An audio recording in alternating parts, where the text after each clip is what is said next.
Dari sisi teknis tentu kita bisa meramal kejadian bencana yang besar itu punya siklusnya berapa tahun.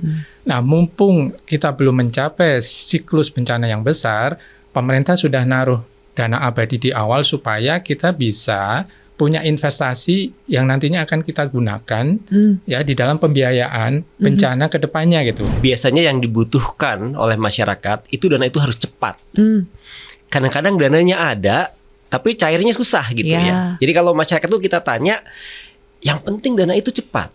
Pak Joko, yang kami tahu selama ini sebagai masyarakat adalah setiap ada bencana yang paling berperan adalah negara. Bagaimana menggelontorkan APBN atau menggelontorkan APBD lewat daerah begitu ya. Atau mungkin CSR dari swasta dan sebagainya. Tapi apakah kita bisa terus bergantung kepada itu Pak dengan risiko yang ada saat ini?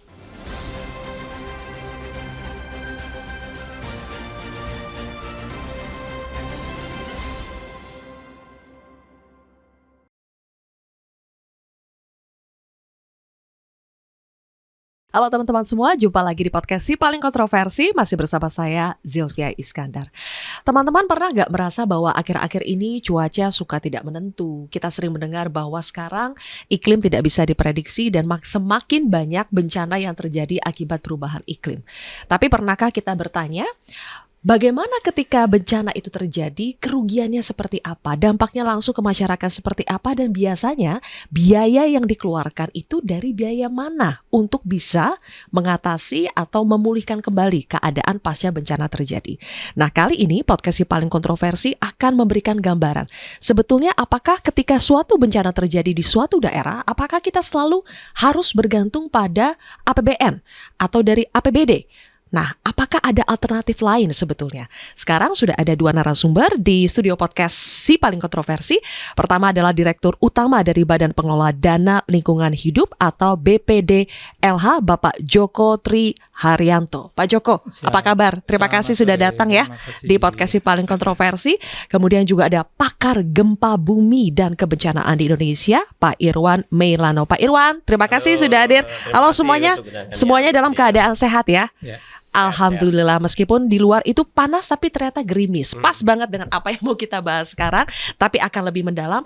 Mungkin Pak Joko, sebelum saya tanya ya, maksudnya inovasi pendanaan bencana itu seperti apa sih? Tapi sebelum itu mungkin kita harus tahu dulu kondisi atau profil kebencanaan kita, risiko kebencanaan kita itu saat ini di Indonesia yang selama ini terkenal sebagai kita daerah ring of fire, terletak di cincin api. Maksudnya itu seperti apa? Risiko kita bagaimana dibandingkan dengan negara-negara lain, Pak Irwan? Iya Mbak Zil, jadi ada report yang menarik yang baru terbit dalam beberapa bulan kemarin di sebuah institusi internasional yang menempatkan Indonesia dalam konteks global itu di peringkat 3 untuk risiko bencana.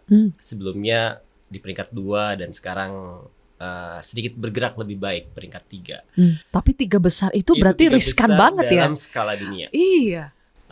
Apabila saya melihat ada beberapa faktor. Jadi dalam konteks bencana biasanya faktor yang penting adalah tadi yang disampaikan Mbak Azil sangat baik, yaitu kondisi ancaman bencana atau kita sebut sebagai hazard. Di balik kelebihan kita sebagai negara yang ada di Katulistiwa, kita pun memiliki potensi bencana. Tadi disampaikan misalnya gempa bumi. Saya tergabung dalam tim nasional untuk mendefinisikan potensi gempa di Indonesia. Dan kami baru saja mengupdate peta sumber gempa. Jadi dulu kita memahami ada 200 sumber gempa sesar daratan. Sekarang paling tidak jumlahnya hampir 2 kali lipat. 400 sekarang. Jadi dalam konteks sumber bencana gempa bumi bertambah. Bisa jadi sumber gempanya dari dulu sudah ada, tapi pengetahuan kita lebih baik. Jadi kita sekarang mengidentifikasi sumber bencana gempa bumi itu lebih banyak. Dalam konteks bencana hidrometeorologi misalnya, sekarang kita sudah mulai memasuki proses transisi, masuk ke musim hujan. Beberapa rekan menyebutnya kemarau tapi sudah mulai basah. Sumatera mungkin akan mengalami puncak musim hujan lebih cepat daripada Jawa dan wilayah Indonesia bagian timur. Mungkin Sumatera mulai sekitar November, Jawa dan Indonesia Timur mungkin sekitar Januari dan Februari. Dan itu awal dari bencana hidrometeorologi. Tidak kita harapkan, tapi data statistik menunjukkan demikian. Biasanya kemudian seperti longsor itu meningkat. Kemudian tidak kita harapkan potensi banjir juga meningkat. Kemudian beberapa wilayah yang mengalami penurunan tanah di utara Pulau Jawa kemungkinan terdampak banjir lebih dahsyat. Dan itu yang membuat dalam konteks ancaman, membuat kita sangat unik dalam konteks ancaman. Jadi bukan cuma gempa ya risiko Jadi kita itu. bukan Bisa hanya dikatakan gempa. lengkap ya Pak Irwan ya. Dari Betul. mulai gempa, banjir, belum lagi kalau musim kemarau ada kebakaran lahan dan hutan. Jadi sebetulnya komplit sekali risiko kebencanaan kita. Iya, betul sekali. Dan yang menarik pada saat kita bicara risiko, tadi ada potensi ancaman, tetapi juga ada hal yang lain, yaitu exposure yang kita miliki. Yang dimaksud exposure itu adalah fasilitas infrastruktur yang kita ada. Jadi sebetulnya ada peluang gempa itu tidak merusak pada saat infrastrukturnya dibangun dengan cukup baik. Dan yang menarik kalau riset kami, gempa dengan magnitudo yang sama yang terjadi di suatu wilayah dengan wilayah yang berbeda akan memberikan dampak yang berbeda. Jadi konteks resiko itu tidak hanya dibangun dari potensi ancaman, tetapi dibangun juga dalam konteks kapasitas infrastruktur. Jadi sebetulnya bisa dimitigasi ya? Bisa dimitigasi. Dan ada hal yang lain yang nanti mungkin akan dibahas dengan lebih detail, yaitu kapasitas dalam konteks keuangan. Itu pun akan menjadi pengubah permainan dalam konteks risiko bencana. Oke, kita masuk ke keuangan sedikit saja ya, Pak Irwan, berikan gambaran kepada kami. Misalnya kita pernah mengalami gempa dan tsunami yang sangat dahsyat di Aceh pada tahun 2004. Itu saja kerugiannya pernah dihitung nggak Pak? Sampai berapa itu? Iya, jadi beberapa lembaga internasional termasuk lembaga dalam negeri menghitung bahwa kerugian langsung akibat bencana Aceh itu mendekati 40 triliun. Bayangkan, itu begitu besar.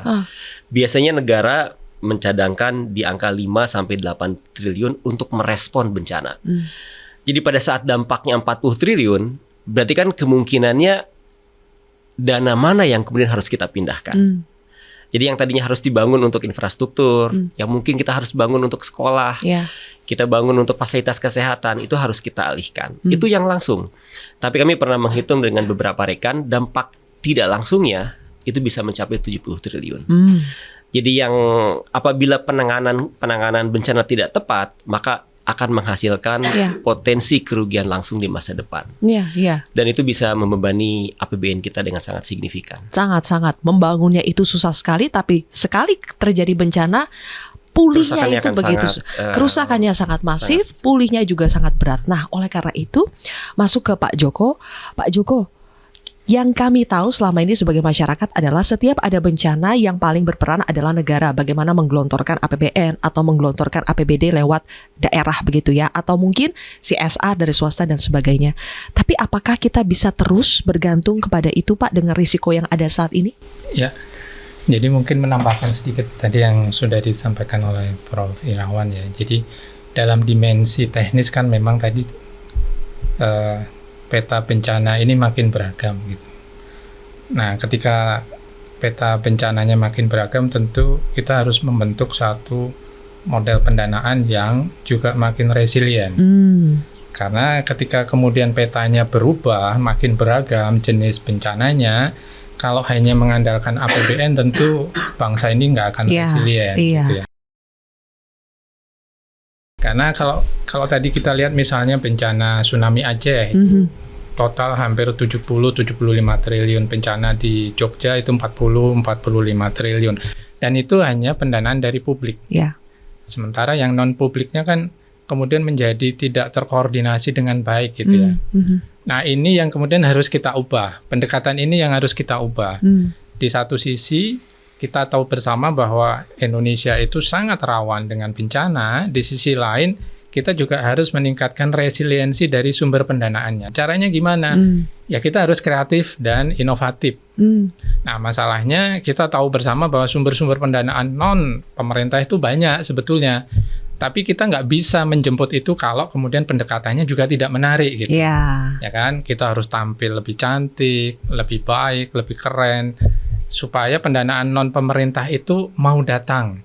Non-pemerintah tuh kayak bagaimana sih Pak? Kenapa? Selama ini pendanaan non-pemerintah itu contohnya selama ini seperti apa? Kan kalau kita bicara komitmen negara itu banyak ya. Dan global pun memberikan respon atas komitmen itu. Nah, ketika ada respon dari global, biasanya mereka punya pledge pendanaan gitu ya. Ada yang sumbernya dari multilateral, dari MDBs, dari bilateral, filantropi, foundation, dan lain-lain.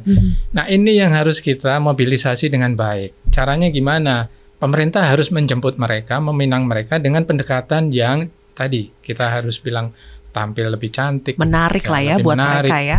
Karena ketika kemudian kita deal atau diskusi dengan mereka, mereka tuh selalu menekankan satu, pemerintah harus transparan dan akuntabel di dalam pengelolaan. Yang kedua harus fleksibel. Yang ketiga harus performance based. Nah, ketika kemudian kita tawarkan satu konsep pengelolaan dana-dana non-APBN itu dengan sistem pengelolaan model APBN setiap tahun, tentu tidak ketemu nih, ya kan? Makanya kemudian BPDLH dibentuk. 2019 BPDLH dibentuk. BPDLH ini tugasnya satu, cari duit gitu. Makanya kan D-nya itu duit, Iya. ya kan? Karena dananya itu duit sebenarnya. Iya, Tanpa iya. duit kita nggak bisa ngapa-ngapain Iya. gitu. Makanya kemudian BPDLH dibentuk dengan tujuan satu, cari pendanaan yang kreatif dan inovatif supaya resiliensi bangsa ini naik karena kita menghadapi peta bencana juga semakin beragam. Betul. Gitu. Apakah itu yang memang dibutuhkan, Pak Irwan? Kita harus kreatif dalam mencari dana untuk jaga-jaga nih kalau ada bencana yang terjadi. Iya betul. Jadi yang disampaikan oleh Pak Joko itu tepat sekali. Jadi pengalaman saya terlibat di kebencanaan dari mulai tahun 2005 sampai sekarang, biasanya yang dibutuhkan oleh masyarakat itu dana itu harus cepat. Kadang-kadang dananya ada, tapi cairnya susah gitu ya. Jadi kalau masyarakat itu kita tanya, yang penting dana itu cepat. Kemudian yang kedua yang dibutuhkan oleh masyarakat ataupun yang harus diperhatikan oleh pemerintah, sumber dana itu sama pentingnya dengan siapa penerimanya. Kenapa ini penting? Jadi saya ilustrasikan begini. Jadi ketika misalnya sumber dana itu berasal dari pinjaman yang kemudian membebani kita sangat berat, Oh iya. itu pun nanti pemerintah daerah pun akan kesulitan. Iya. Kemudian poin yang penting juga bahwa kita harus mengetahui perencanaan. Ini kalau konteks pemerintah ya, kita harus mengetahui di tahun depan itu pemerintah daerah itu harus menyiapkan berapa. Jadi kemudian mereka kalau kemudian harus dalam konteks menyiapkan alokasi dana daerah, mereka perlu hint bahwa di beberapa tahun ke depan kemungkinan kerugian yang akan mereka dapatkan itu berapa. Nah, untuk itu maka model adanya pengelolaan risiko bencana ini menjadi sangat penting karena memberikan kepastian pada masyarakat bahwa mereka dapat dana. Dan seringkali dana itu nggak perlu tiba-tiba masuk semua, itu nggak perlu juga. Yang diperlukan tuh kepastian bahwa di awal pada saat respon tuh ada, dan itu biasanya nggak terlalu besar, tapi mesti keluar dan cepat. Habis itu bertahap tuh. Recovery misalnya, itu biasanya lebih besar. Riset kami menunjukkan bahwa recovery itu bisa 1,5 sampai 2 kali pada saat respon. Tapi begitu pada saat rehabilitasi, rekonstruksi itu lebih besar lagi. Nah, pengelolaan dengan bijak pendanaan berdasarkan stagingnya itu seseorang harus memikirkan. Betul. Termasuk memikirkan potensi losses di masa depan. Jangan sampai kemudian harapan kita untuk pertumbuhan ekonomi 8% itu terganggu akibat bencana. Nah, banyak sekali negara yang itu mengalami mungkin belum itu. terpikirkan itu ya. Sering terlewatkan. Banyak negara mengalami hal tersebut. Ada beberapa negara yang kemudian, mohon maaf, bangkrut akibat terkena dampak bencana. Ketika kita nggak siap, pada saat kita bisa memperkirakan potensi bencana dalam beberapa tahun ke depan dan termasuk strategi pendanaannya, maka kita bisa merespon dengan baik. Betul Pak Irwan, karena selama ini sepertinya kita tuh dalam menghadapi bencana tuh reaktif saja. Ketika terjadi baru kita bereaksi. Tapi sebelum itu terjadi kita menganggap bahwa semuanya aman-aman saja. Sehingga seringkali tidak dipersiapkan dengan baik. Nah inilah Pak Joko, jelaskan kepada kami apa itu yang namanya PFB, Pooling Fund Bencana. Bedanya dengan pendanaan yang selama ini ada itu apa Pak? Ya, jadi pendanaan pooling fund, namanya pooling fund ya. Pooling fund kan artinya satu kumpulan atas bracket dari seluruh pendanaan. Nah, kenapa kita sebut sebagai pooling fund? Karena memang kita mau bekerja beyond dari pendanaan yang sifatnya konvensional. Nah, namanya pooling tentu komposisinya bisa banyak. Satu, di sini ada kontribusi dari APBN dalam bentuk Tetap apa nih? ya itu. Dalam bentuk dana abadi. Nah, pembentukan dana abadi ini juga menjadi terobosan baru dari pemerintah gitu. Ketika kan dari sisi teknis tentu kita bisa meramal kejadian bencana yang besar itu punya siklusnya berapa tahun.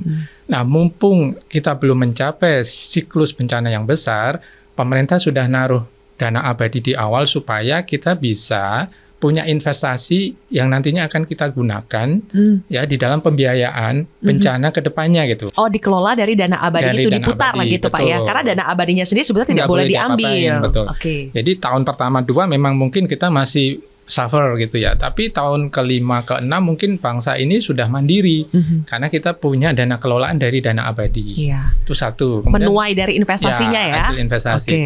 Kemudian kita juga mendorong masuknya partisipasi dari dana-dana lain. Apakah itu sifatnya hibah dari internasional, komitmen-komitmen, kemudian technical assistance dan lain-lain.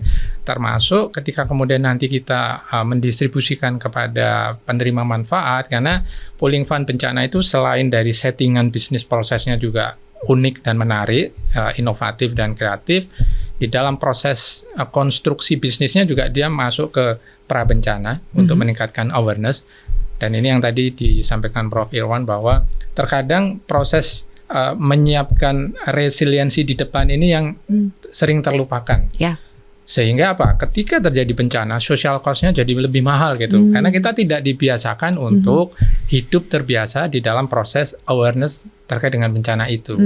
Makanya PFB juga masuk ke memberikan manfaat untuk dari sisi pra-bencananya, ketika terjadi bencananya, kemudian pasca bencana. Lengkap ya. Ya, cuman pendekatannya kreatif dan inovatif tadi. Tentu PFB ini nanti tidak hanya menjadi satu-satunya sumber pendanaan. APBN berkontribusi lewat dana abadi. Nah, nanti di satu rentang indikator tertentu, misalnya berdasarkan skala Richter tertentu, PFB bekerja. Tapi kalau kejadiannya di atas, berarti kan kejadian luar biasa nih, kejadian nasional. Tentu dana APBN yang lain juga akan berkontribusi. Oke. Nah, ini yang Sementara konsepnya seperti itu ya, Iya. Pak. Oke, saya pengen dapat gambaran, Pak. Kalau misalnya tadi kan PFB itu stage-nya lengkap ya, dari mulai pra ketika terjadi sampai pasca bencana. Pra bencana itu apa sih yang bisa dilakukan dengan PFB, Pak? Misalnya ya, apa? Ya, jadi yang pertama tentu kan nanti penerima manfaatnya beragam. Apakah masyarakat, Apemda, kemudian nasional dan lain-lain, komunitas. Nah, layanan dari PFB untuk pra bencana tentu sifatnya mitigasi. Contohnya gimana, ya, Pak? Jadi misalnya kegiatan penyadartahuan, kemudian mainstreaming di dalam proses perencanaan pembangunan daerah khususnya ya. Dan ini menjadi menarik sebetulnya dan bisa dikerjakan berdasarkan hal yang sangat mudah. Contohnya gini, kan sekarang kita lagi demam olahraga gitu ya, demam lari gitu ya. Nah, ini nanti akan menjadi menarik juga kalau Pemda itu bisa menjalankan satu proses memainstreamingkan peningkatan resiliensi bencana itu menjadi urusan bersama.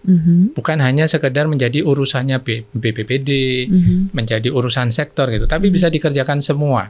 Caranya gimana? Di-mainstreamingkan. Jadi misalnya contoh paling gampang, Dinas Kominfo yang punya tugas dan fungsi untuk penyadartahunan. Oh, Dia bisa literasi dulu Pak ya, dia bisa peningkatan menjalankan literasi. program yang paling sederhana, Oke. misalnya lari. Biasanya lari eventnya di kota, sekarang eventnya diubah, rutenya adalah rute evakuasi bencana. Oh, Gitu. ya. Nah, itu kan suatu hal yang sebetulnya mudah dikerjakan, tapi dampaknya kan akan meningkatkan resiliensi gitu. Betul. Sosialisasi dilakukan dengan cara kreatif juga. Ya. Tidak melulu selalu kita settingannya duduk mendengarkan orang Ya. berbicara begitu ya, ada masalah begini-begini, tapi bisa dibuat dengan Ya. cara yang kreatif dan pendanaannya ada kalau Ya. kita pakai PFB PFB. tadi. Apakah ini cara yang memang tepat untuk kondisi kita saat ini menggunakan PFB ini, Pak Irwan? Iya, PFB itu inovasi yang sangat kreatif. Saya meyakini bahwa tidak ada satu resep yang bisa menyelesaikan persoalan pendanaan bencana. Jadi memang tadi disampaikan Pak Joko harus ada layer pendanaan. Jadi kemudian yang paling dasar mungkin dana itu berasal dari pemerintah daerah atau pemerintah pusat dalam bentuk dana kedaruratan. Itu mungkin layer yang paling bawah. Tapi itu kan terbatas banget itu. Terus kalau dia habis, terus dari mana dananya? Kan kalau habis ya udah diambil dari jalur-jalur, ngambil dari tempat lain yang kemudian mengganggu dana yang harusnya digunakan untuk sektor yang produktif. Nah, pooling fund ini menjadi solusi pada saat jenis bencana melebihi kemampuan daerah untuk meresponnya. Pooling fund itu masuk ke layer selanjutnya. Tapi tadi disampaikan Pak Joko juga, kalau ada bencana, misalnya contohnya gempa Palu 2018, itu dampaknya bisa sampai 18 triliun. Dan melebihi kemampuan daerah, melebihi kemampuan dana yang dimiliki kedaruratan, melebihi pooling fund, dan kemudian ada bencana seperti itu kita pun harus punya solusinya. Ada yang kemudian risiko kemudian ditransfer. Ada salah satu dari konsep dari pembiayaan risiko bencana itu dengan transfer risiko lewat asuransi. Ya. Ini jadi layer pendanaan ini menjadi penting dalam konteks akademis ya. Pengalaman kami ketika merespon bencana, siapa sih yang paling sering jadi korban? Ternyata yang paling terdampak itu pemerintah. Itu pemerintah tuh terdampak serius akibat bencana.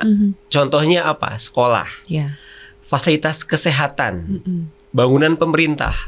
Gempa Mamuju 2021 itu merusak kantor gubernur misalnya.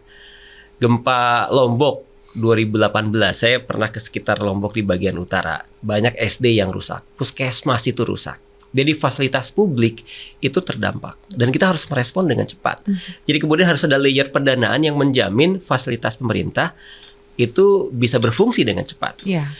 Kemudian yang kedua adalah masyarakat yang paling tidak beruntung atau yang paling tidak siap. Jadi seolah bencana itu akan mendapatkan, mungkin ini bukan kalimat yang tepat, memilih korbannya, yaitu mereka yang paling tidak siap. Mereka yang kemudian yang tadi disampaikan Pak Joko paling tidak resilience. Dan itu adalah kelompok ekonomi yang menengah ke bawah. Jadi banyak sekali itu kami lihat di beberapa tempat. Kita pernah survei ketika kejadian gempa di Cianjur, magnitudonya di atas 5. Jadi kalau saya belajar gempa bumi, tidak ada dalam textbook gempa skala 5 itu merusak bangunan. Harusnya tidak. Tidak merusak. Tetapi di sana ribuan rumah rusak. Beberapa sekolah pun rusak. Berarti memang konstruksi bangunannya berarti ada masalah serius dalam konteks konstruksi. Dan itu perlu respon cepat.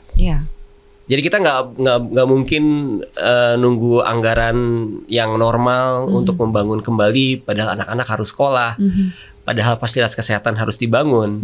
Jadi model kreatif pembiayaan itu menjadi solusi pada saat respon. Selain disampaikan juga ini menjadi solusi pada saat awal, yaitu tahapan mitigasi. Dan saya percaya mitigasi yang terbaik dilakukan pada saat responnya baik. Jadi kalau responnya baik, itu awal dari mitigasi. Jadi kalau kita bicara siklus bencana, bicara itu sebuah siklus. Jadi pada saat bencana dan kita tidak merespon dengan baik, itu merupakan awal mitigasi yang buruk. Dan itu menjadi jaminan bahwa kita akan mengalami kerugian yang sama di masa depan. Makin ke belakang akan semakin keteteran kalau respons awal saja tidak baik. Nah, Pak Joko, berbicara soal respons awal, memangnya seberapa beda kalau kita pakai pooling fund ini dibandingkan dengan anggaran mainstream atau konvensional? Seberapa cepat respons yang diberikan oleh pooling fund bencana ini ketika masyarakat mengalami bencana? Memangnya perbandingan kecepatannya dibandingkan kita pakai cara yang konvensional seperti apa, Pak? Ya, jadi cara penggambaran yang paling mudah kan tadi Prof. Irwan menyampaikan bahwa kita melakukan banyak model di dalam layanan PFB ini. Yang pertama ada transfer risiko ya. Nanti dengan pembelian asuransi bencana.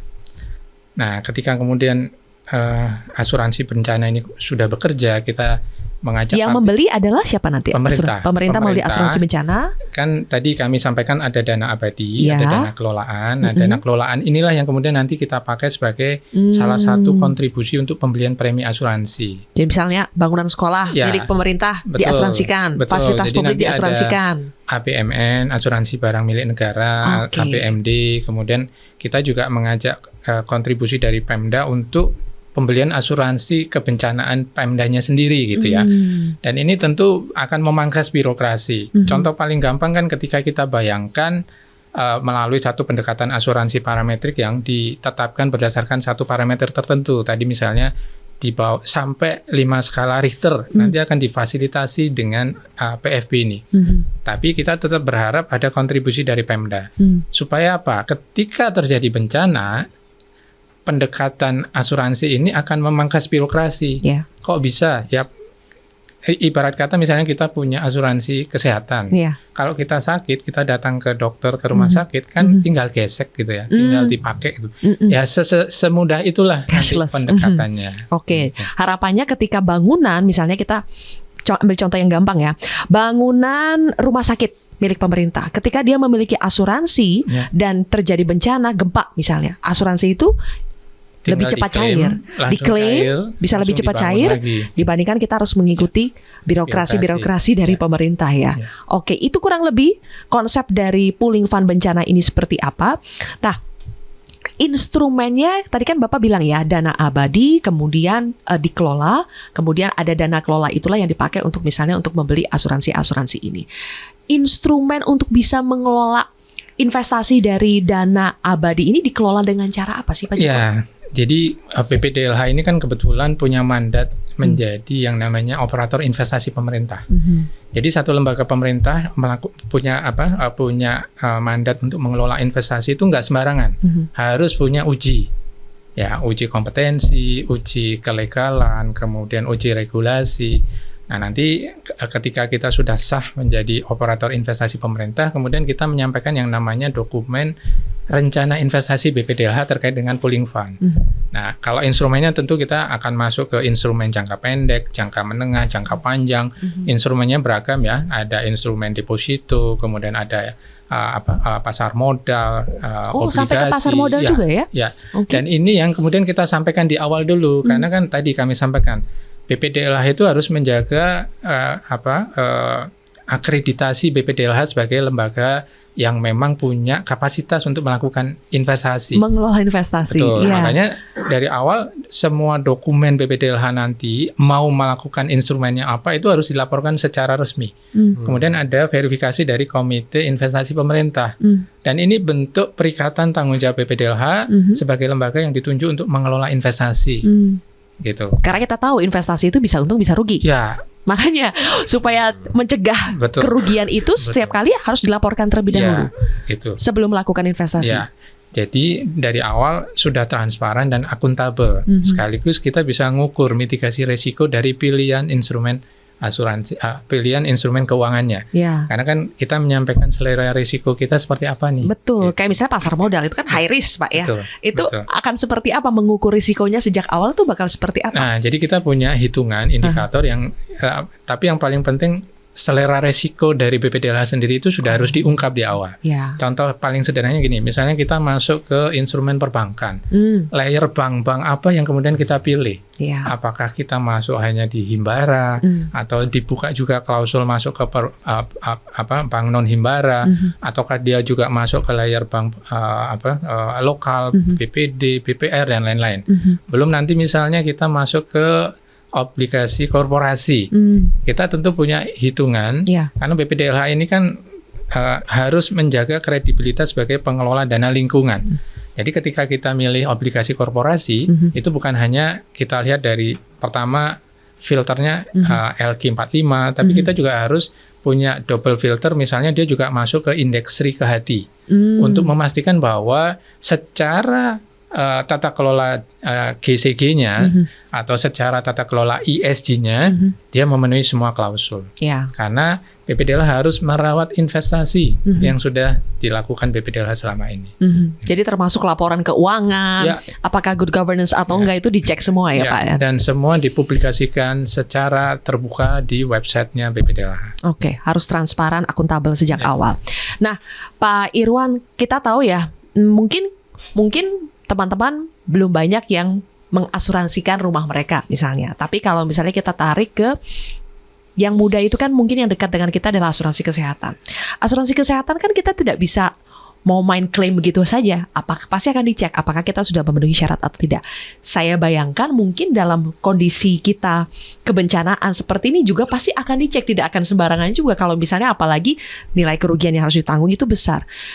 Gempa, banjir, kebakaran, bagaimana Pak kita bisa memastikan bahwa ini akan mudah buat masyarakat. Meskipun janji di awalnya ini akan lebih mudah, akan lebih cepat, tapi jangan sampai ternyata mereka tidak memenuhi syarat. Kalau misalnya nih, loh kan dari awal memang rumahnya tidak dibangun dengan sesuai dengan standar SNI misalnya, apakah itu nanti akan susah untuk mengklaim asuransinya Pak? Ya, tadi ada poin yang sangat penting disampaikan Pak Joko terkait dengan transfer risiko ya. Yaitu dengan pendekatan parametrik. Kami diminta oleh Pak Joko mengkaji asuransi parametrik bersama dengan Kementerian Keuangan dan Industri Asuransi, terutama untuk gempa bumi dan banjir. Jadi yang kemudian kami kaji adalah parameter penyebab gempanya.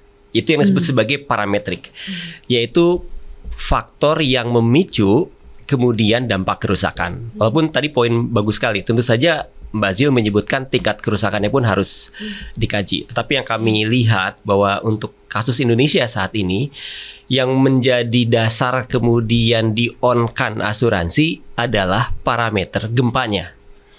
Jadi bukan variabel kerusakannya.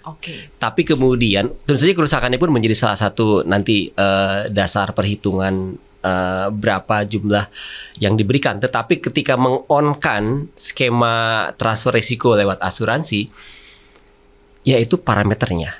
Dan untuk itu maka ada dua parameter dalam konteks gempa bumi, yaitu magnitudo gempa yang menggambarkan energi gempa yang keluar dan juga dampak pada saat gempa berdampak pada masyarakat, pada wilayah, yaitu intensitas dari gempa. Jadi dua hal itu yang kemudian kami gunakan. Kami sedang mengkaji dengan serius parameternya, mungkin magnitudo mendekati 6, kemudian intensitas goncangan di atas 5 atau mendekati 6, itu sedang kita serius. Kita sedang serius kaji. Tapi yang kami lihat adalah parameter picuan untuk on asuransinya atau transfer risikonya adalah parameter sumber bencananya. Sumber bencana, jadi bukan pre-kondisi pada saat itu ya. Betul. Nah, kondisi kemudian bangunan gitu enggak ya? Itu pun dilihat. Nanti kemudian tim dari asuransi mereka punya perhitungan berbeda. Tetapi dalam konteks kemudian proses transfer didefinisikan itu adalah parameter dari sumber bencananya. Termasuk kalau banjir itu adalah curah hujan. Jadi pada saat curah hujan melebihi intensitas tertentu, maka kemudian itu bisa di-on-kan. Tetapi tentu saja beberapa faktor yang tadi disebutkan, kondisi awal. Jadi kondisi awal dari bangunan, jadi kami sedang mengkaji sekarang untuk BMN. Ini ditugaskan oleh PBDLH, kita mengkaji untuk bangunan milik negara. Jadi kemudian kita memiliki model, misalnya tidak semua BMN itu kualitasnya bagus. Betul. Ada model BMN, bangunan milik negara, yang sebetulnya pun kualitasnya menengah ataupun ada yang lebih buruk gitu ya. Nah, pada saat kondisinya buruk, tidak memenuhi SNI, nanti ada beberapa implikasi. Bisa jadi kemudian tetap akan mendapatkan asuransi, tetapi kemudian preminya beda. Iya. Jadi kemudian itu yang sebetulnya sedang kami kaji. Tapi jadi prakondisi awal itu tentu saja menjadi dasar dari perhitungan. Jadi kemudian kami mengkaji dengan sangat serius beberapa. Jadi sekarang kami mengkaji BMN terutama untuk fasilitas bangunan pemerintah, termasuk tadi saya sampaikan fasilitas kesehatan yang milik pemerintah pusat. Kita pun pelan-pelan masuk BMD, barang milik negara, termasuk sekolah. Jadi sekolah dari SMP, SMA itu dikelola oleh provinsi, itu sedang kita kaji. Dan sekarang kita masuk jembatan. Jadi penugasan dari PPDLH kita kaji beberapa jembatan dengan mekanisme parametrik. Oke, awalnya ini pasti sarana prasarana milik negara dulu ya, milik pemerintah dulu ya. Dan akan banyak sekali karena bencananya banyak. pasti bukan cuma gempa bumi kan yang harus dibuat parameternya kan? Betul. Jadi sekarang yang kami sedang fokus itu 2 bencana, yaitu gempa dan banjir. Tetapi dalam model resiko yang kami bangun, kami pun membangun model risiko untuk gunung api. Gunung api ini penting karena kita memiliki lebih dari 120 gunung api di Indonesia. Dan Mbak Jill bisa bayangkan, tidak kita harapkan apabila satu gunung api di lokasi wisata itu kemudian erupsi, maka dampaknya sangat serius. Dan dampak serius dari gunung api tidak hanya abu vulkanik, tetapi mengganggu penerbangan. Betul. Itu serius sekali. Dan jadi kami sedang mengkaji juga dampak dari gunung api. Termasuk juga kita membuat model resiko. Jadi sebetulnya layer paling bawah, dan itu riset yang kami lakukan, adalah membuat model resiko yang realistis. Dan kata kunci dari Indonesia agar bisa realistis itu adalah dinamis. Jadi musim hujan sekarang itu beda dengan 2 bulan ke depan. Beda dengan beberapa minggu ke depan. Dan beberapa bertahun ke depan. Dan adalah satu faktor yang membuat dinamis, selain kondisi hidrometeorologi, juga kondisi lingkungan kita ini dinamis juga. Jadi yang tadinya kita sedang sekarang mengkaji juga penugasan dari Pak Joko, yaitu untuk pangan. Jadi kalau kita ingin resilience swasembada pangan, kita sedang membuat model bagaimana banjir berdampak pada produktivitas pangan, bagaimana kekeringan berdampak pada produktivitas kita. Jadi model risiko itu dibangun, termasuk implikasi bagaimana kemudian mentransfer risikonya lewat skema asuransi. Ada banyak sekali yang harus disiapkan ya, Pak Joko, sebelum benar-benar ini bisa maju, benar-benar bisa dieksekusi. Ada banyak sekali persiapan yang harus dilakukan, termasuk Pak Joko tadi bilang bahwa bagaimana kita bisa mempercantik diri, membuat diri kita itu terlihat menarik sehingga investasi atau misalnya uang-uang dari luar itu juga mau masuk ke PFB ini. Nah, apa yang kita lakukan Pak untuk bisa menarik uang-uang itu datang? Apa yang akan kita lakukan tentu sudah tepat memilih BPDLH sebagai pengelola dari PFB ini. Karena apa? Karena BPDLH, sekali lagi kami sampaikan, kita memenuhi kriteria untuk tampil cantik, kriteria untuk tampil baik. Tapi secara substan, BPDLH ini juga punya banyak kelengkapan yang dibutuhkan. Pertama dari sisi safeguard, yang kalau kita bicara pendekatan dana non pemerintah, safeguard itu menjadi kata kunci. Nah, BPDLH punya safeguard yang sudah rekognisi dari internasional. Kemudian yang kedua, kelengkapan dari dana itu sendiri. Karena filosofi dasar dari BPDLH, kita tidak men-treat sesuatu itu hanya menjadi proyek semata. Tapi kita membentuk menjadi satu ekosistem pendanaan, termasuk untuk disaster ya. Jadi tadi Prof. Irwan menyampaikan bahwa dalam setiap bencana yang kita perhatikan kan selalu barang, kemudian jembatan, infrastruktur. Tapi kita sering melupakan yang terpapar itu adalah masyarakat termarginalkan, termasuk small medium enterprise, UMKM dan lain-lain. Nah, ini yang juga dibentuk dalam satu ekosistem pendanaan disaster oleh BPDLH.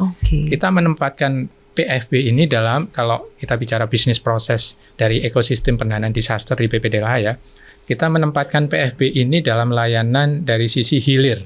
Ketika kita memberikan manfaat kepada pemerintah daerah, kemudian pemerintah nasional, kemudian pihak-pihak yang memang dia ada di posisi hilir. Tapi ketika kami ngomong dengan Pemda, dengan kepala daerah, kita juga selalu menyampaikan bahwa BPDLH juga mengelola ekosistem pendanaan disaster untuk sisi hulunya, yaitu masyarakat, UMKM. Karena dari pengalaman kejadian bencana, mereka adalah kelompok yang sangat rentan gitu. Terdampak ya. Begitu ada bencana apapun itu pasti selesai. Mereka udah nggak pernah bisa hidup lagi. Nah, BPDLH memberikan layanan di situ. Nah, bagaimana kelompok masyarakat marginal ini yang sangat rentan ini bisa mengakses PFB itu, Pak? Jadi kita punya SOP-nya, kemudian kita punya kriterianya, dan itu sebetulnya sudah jalan. Mekanisme ini sudah jalan, sehingga posisi saat ini sebenarnya kita hanya menjahit. Gambaran sederhana mekanismenya bagaimana, Jadi kita Pak? punya layanan namanya dana bergulir untuk small medium enterprise. Dan ini juga bentuk mitigasi. Karena apa? Karena layanan dana bergulir BPDLH kepada petani di hutan itu punya keunikan. Keunikannya apa? Satu, dia harus memberikan jaminan atas aset yang harus dia pertahankan, yaitu pohon. Ketika kita datang ke petani, kemudian kita kasih fasilitas dana bergulir, pinjaman bunga murah, kita minta supaya petani itu menjaga pohonnya. Nggak boleh ditebang selama perikatan perjanjian dengan PPDLH selama 2-3 tahun. Nah ini kan sebetulnya kalau kita tampilkan, kita sinergikan dengan PFB, ini bisa masuk dalam kriteria PRA. Ketika kita bicara rehabilitasi, itu punya dampak luar biasa untuk mencegah terjadinya kejadian bencana. Tadi Prof. Ira menyampaikan bahwa yang paling tepat adalah respon. Nah, kita justru beyond respon. Sebelum respon ada, kita sudah menyadarkan dulu. Kamu harus nanam ya. Jadi petani boleh mengakses dana kami per individu 50 juta, tapi dia harus menjaga tanamannya. Karena begitu kita kasih kredit, tanamannya menjadi asetnya BPDLH selama 2-3 tahun. Kita kasih pinjaman, tentu dia punya alternatif penghidupan lain. 50 juta dia bisa beli sapi, kambing. Tahun depan dia sudah punya anak dari kambingnya. Dia punya alternatif penghidupan sehingga nggak kepikiran lagi motong pohon. Bayangkan kalau kita punya ribuan petani yang kemudian melakukan mekanisme yang sama, saya pikir luar biasa sekali ya. Ini bentuk mitigasi yang terbaik. Dan mekanismenya itu semua lewat proses digital? Iya. Jadi kita punya satu MIS ya, IT yang bisa. Nah, cuman memang kita juga harus menyadari. Terkadang kan ketika kita bicara idealisme yang meluap-luap bahwa semua harus IT based. Jangan lupa ada layanan PPDLH itu adalah masyarakat termarginalkan. Jangan sampai idealisme kita IT based kemudian mereka nggak bisa mengakses. Gitu. Nah, makanya untuk kelompok masyarakat seperti itu, Pak, untuk mendekatkan layanan ini kepada mereka bagaimana? Jemput bola atau bagaimana? Ya, kita jemput bola. Karena kita punya petugas lapangan, kemudian kita punya petugas yang akan selalu melakukan monitoring dan evaluasi untuk menjaga supaya mereka ada di dalam koridor yang benar. Gitu. Ini bentuk dari intervensi dan terobosan baru yang dikerjakan oleh PPDLH. Bagaimana supaya semua wacana dan sebagian sudah dieksekusi ini bisa tetap on the track? Tetap saja kita harus banyak hal yang harus kita antisipasi ya, Pak Irwan. Dalam setiap kebijakan banyak yang sepertinya bagus di atas kertas, tapi ketika itu sudah mulai digali dan dijalankan ada saja celahnya. Supaya kita bisa memitigasi setiap celah, misalnya apakah itu penyalahgunaan, apakah itu kecurangan, atau misalnya hal-hal yang luput, apa yang harus dilakukan, Pak? Ya, jadi saya membayangkan bahwa suatu saat di masa depan Indonesia menjadi negara yang tangguh menghadapi bencana. Kita diberikan seluruh kekayaan alam dan di balik itu kita memiliki potensi bencana. Dan apabila kita ingin belajar potensi bencana, negara-negara di kawasan ingin belajar potensi bencana, ya tempat terbaik adalah di Indonesia. Kita memiliki banyak potensi tersebut. Nah, tadi menjawab pertanyaan dari Mbak Zil, saya meyakini adalah model kolaborasi itu menjadi sangat penting. Jadi kolaborasi termasuk kami di akademisi, BPDLH, pemerintah, ada Kementerian Keuangan, ada BNPB, BPBD, dan juga media, selain juga pelaku usaha, ini menjadi sangat penting. Satu yang kami cukup berikan perhatian, potensi bencana itu tidak akan berkurang di masa depan. Jadi model hazard bencana itu akan terus bertambah. Perubahan iklim, kenaikan suhu, perubahan pola hujan, banjir, penurunan tanah, itu akan meningkatkan potensi bencana. Gempa bumi, gunung api itu akan bertambah. Tapi tidak berarti risikonya bertambah. Jadi tidak berarti bahwa potensi bencana ini meningkatkan risiko dan membuat kita terdampak bencana lebih besar. Tidak harus demikian. Jadi potensi alami bencana itu menurut kami para periset itu tidak akan lebih mudah di masa depan. Tetapi tidak harus itu meningkatkan risiko dan tidak harus tadi disampaikan oleh Pak Joko menambah korban lebih banyak, tidak harus. Yang bisa kita lakukan kalau tugas kami periset adalah kita membuat model risiko bencana yang serealistis mungkin. Jadi jangan sampai kemudian kita meng-underestimate potensi bencananya. Justru kita harus buat dengan riset, kita buat nanti kami akan provide serealistis mungkin. Jadi kita jelaskan tantangannya ini. Kalau kita ingin tetap 8% pertumbuhan ekonomi, maka ini yang harus kita overcome. Kita percaya kalau kita membangun kolaborasi, kita bisa melawan itu semua. Bukan berarti kemudian ada risiko bencana terus kita kabur gitu, enggak. Kita hadapi itu. Kita hadapi lewat kolaborasi. Dan tadi disampaikan, pooling fund adalah salah satu dari solusi itu. Jadi nanti kami provide risetnya, kami bisa jelaskan model risiko termasuk dampak perubahan iklim dalam konteks ilmiah riset. Nanti sama-sama kita keroyok, kita tingkatkan literasi masyarakat lewat model dialog seperti ini. Masyarakat memahami, jadi nggak perlu bahwa informasi risiko ini, informasi potensi bencana menghasilkan ketakutan. Itu enggak. Justru membuat kita menjadi lebih siap, membuat kita menjadi lebih tangguh, dan menjamin agar kemudian keinginan kita untuk menjadi negara maju tahun 2045 itu bisa tercapai. Oke, baik. Dan terakhir kepada Pak Joko, karena masyarakat di sini memegang peran yang sangat penting, mereka lah yang akan menikmati PFB ini. Dukungan seperti apa yang diharapkan dari masyarakat untuk bisa menyukseskan PFB ini, Pak? Ya, tentu percaya kepada pemerintah ya, bahwa kita memikirkan ini dari A sampai Z gitu ya. Dan kita punya timeline yang harus kita tepati. Pertama, tahun ini kami sudah dalam periode untuk memulai piloting awal di level kementerian. Jadi ada Kemensos, Kementerian Kesehatan, Kemendagri, kemudian BNPB yang akan menerima layanan pertama untuk uji coba khususnya dari sisi prabencana. Tahun depan 2026, selain pembelian asuransi parametrik untuk barang milik negara, barang milik daerah, kita juga akan memulai mengajak partisipasi dari Pemda. Supaya apa? Mereka juga tergugah untuk melakukan satu pendekatan baru. Dan jangan lupa bahwa PFB ini juga kolaborasi dari mitra internasional, Bank Dunia ya, yang banyak memberikan kami penguatan. Dan nanti ke depannya ketika kita sudah ada di dalam proses implementasi, tentu akan kita showcase-kan ke seluruh dunia gitu. Karena ini menjadi pendekatan yang inovatif, kreatif dari Indonesia sebagai salah satu ring of fire yang ternyata kita bisa kok dengan kolaborasi tadi menciptakan satu resiliensi bangsa. Dan ini menurut saya ada peran yang sangat luar biasa dari media ya, khususnya untuk menyampaikan gagasan-gagasan ini, menyampaikan best practice supaya semua pihak itu bisa melihat bahwa kolaborasi itu masih ada gitu ya. Bangsa ini tuh masih punya rasa kolaborasi gitu. Jadi nggak ego sektoral jalan sendiri-sendiri ya Pak ya. Jadi ruang-ruang publik akan menjadi lebih hidup ya kalau kita isi dengan berita-berita yang baik tentang kolaborasi. Oke, baik. Amin Pak, semoga kita nantikan ya ini dalam proses perencanaan dan implementasinya bisa berjalan dengan lancar.